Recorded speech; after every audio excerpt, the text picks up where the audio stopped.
ഭയങ്കര വിഷണറിയാണ് BJP. ഞാനിത് മുമ്പും പറഞ്ഞിട്ടുണ്ട്, അവർ ഈ തെരഞ്ഞെടുപ്പിൽ ജയിക്കാൻ വേണ്ടി ആയിരിക്കത്തില്ല ചിലപ്പോൾ മത്സരിക്കുന്നത്. തോറ്റു കൊടുത്തുകൊണ്ട് 10 വർഷം കഴിഞ്ഞ് അധികാരം പിടിക്കാനുള്ള എല്ലാ പ്ലാനുകളും. അതാണ് ഞാൻ ചോദിക്കുന്നത്, CPM BJP ഡീലുണ്ടോ? അതായത് കോൺഗ്രസ് മുക്ത കേരളം, കോൺഗ്രസ് മുക്ത ഭാരതം. അത് ഡീലല്ല. ഇപ്പം അതായത് ഒന്ന് ചീഞ്ഞാൽ മറ്റൊന്നിന് വളവാകും എന്ന് പറയുന്നത് പോലെ കോൺഗ്രസ് പരാജയപ്പെട്ട് കഴിഞ്ഞാൽ ഇനി കോൺഗ്രസിനൊരു ഉയർച്ച. ഞാൻ വിശ്വസിക്കുന്ന അങ്ങനെ കേട്ടോ, ഈ തെരഞ്ഞെടുപ്പിൽ കോൺഗ്രസിന് അധികാരത്തിലെത്താൻ സാധിച്ചില്ലെങ്കിൽ പിന്നെ നോക്കണ്ട, കോൺഗ്രസ് തീർന്നു, ചിഹ്ന ഭിന്നമാവും.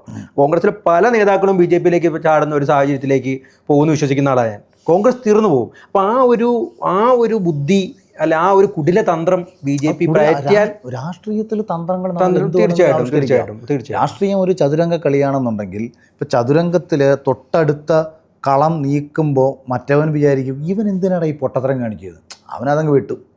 അവനത് വെട്ടാൻ വേണ്ടിയിട്ടാണ് ഞാനത് വെച്ചു കൊടുത്തത്. 10 നീക്കങ്ങൾ മുൻകൂട്ടി കണ്ടിട്ടാണ് ഞാൻ ഈ നീക്കം നീക്കിയതെന്നും അവിടെയാണ് ജയിക്കുന്നത്. അതാണ് ചാണക്യം ബുദ്ധി എന്നൊക്കെ നമ്മൾ പലപ്പോഴും പറയുന്നത്. തീർച്ചയായിട്ടും. കോൺഗ്രസിനെ സംബന്ധിച്ച് പാണിനെ എടുത്ത് അല്ലെങ്കിൽ ഇതിനെടുത്ത് അങ്ങോട്ട് വെച്ചു കൊടുത്താൽ, റൂക്കിനെ എടുത്ത് വെച്ചു കൊടുത്താൽ അപ്പോഴേ നമുക്ക് വെട്ടും.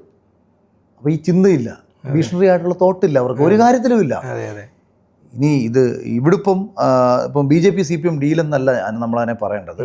BJP കേന്ദ്രത്തിൽ ഇരുന്ന് ആഗ്രഹിക്കുന്ന കാര്യങ്ങളെല്ലാം കൃത്യമായി പിണറായി വിജയൻ ഇവിടുന്ന് നടത്തി കൊടുക്കുന്നുണ്ട്.